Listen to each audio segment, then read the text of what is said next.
So, welcome to episode 2 of my Emotions Adventure series. And the next song I'll be discussing is Amanda's Song. And Amanda's Song is a song about my mum, and it's one of the more upbeat songs from this set of new tunes. And Amanda's Song essentially is an appreciation and a thanks for my mum. It can be quite hard to say in normal conversation, so sometimes there's a way for me to get a message across is to write about it, and this is one of those examples.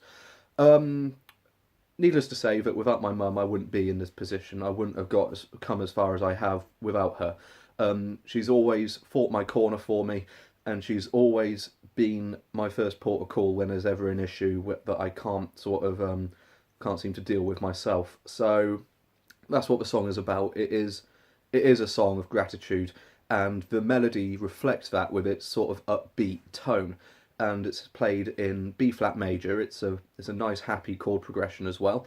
But as for the writing process of it, it was incredibly fragmented. It was one of the longest songs I've ever put together in regards to the time it took from beginning to end of the writing process.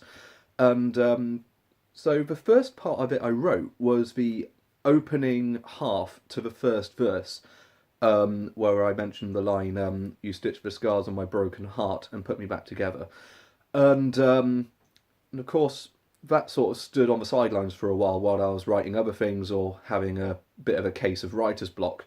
So it stood there, and for one reason or another, I came up with the chorus line, which is, "When I'm shaken off the steed and in my hour of need, you've always been there for me, standing by to dry my tears year after year."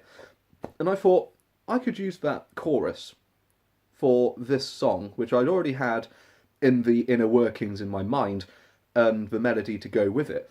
Excuse me. So that's what I decided to do. I decided to merge these different things together into what would be Amanda's Song, and it just seemed to work. But there was nothing kind of in between to sort of galvanise those parts together. So then I wrote the pre-chorus.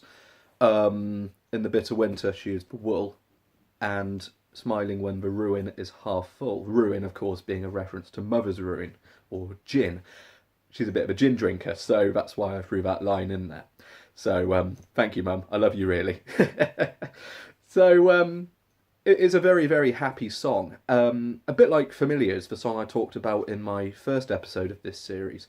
So that's what the song kind of discusses. It's my own sort of personal thank you message to her, and the way that the song kind of really builds up is in the bridge, where again it came in an entirely different point in the process, quite really quite recently, and it was played in a different key as well. So I actually still thought I could use that to put in the same song, even though I use a couple of different chords, and it really seemed to work. And looking back on it, it kind of reminds me of Squeeze in the sense that they often integrate an awful lot of chords within a song, which can sound maybe a little jarring at times, but still comes across as an absolutely perfectly constructed song. And I'm very, very proud of the Amanda Song in every sense of the word, where lyrically it's one of my more poignant songs, in my opinion. And the songs I always write about other people are always the ones that I feel more proud of because it is for them, whereas my more introspective songs, I sort of am a little bit more critical of, if you like, because it may not be the fairest assessment of myself from the outside looking in, but of course it is a perspective that I write about myself. But for the other people, they are the more meaningful songs to me.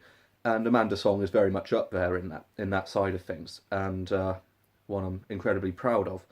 And of course, there is a demo of it on YouTube if you want to check it out. And it's me playing over a backing track, and it's quite a well layered song. It's going to be there's an acoustic guitar track and there's an overdriven guitar track where I play the lead guitar and layer chords and the sort of solos as well. The plan is to have a really good solid bass line and some string arrangements as well, layering the track and make it sound much more intense and melodic than what it already is. So I'm sure you'll look forward to hearing that. And thank you very much for watching this episode of the Emotions Adventure series. And take care of yourselves, and see you next time. Bye bye.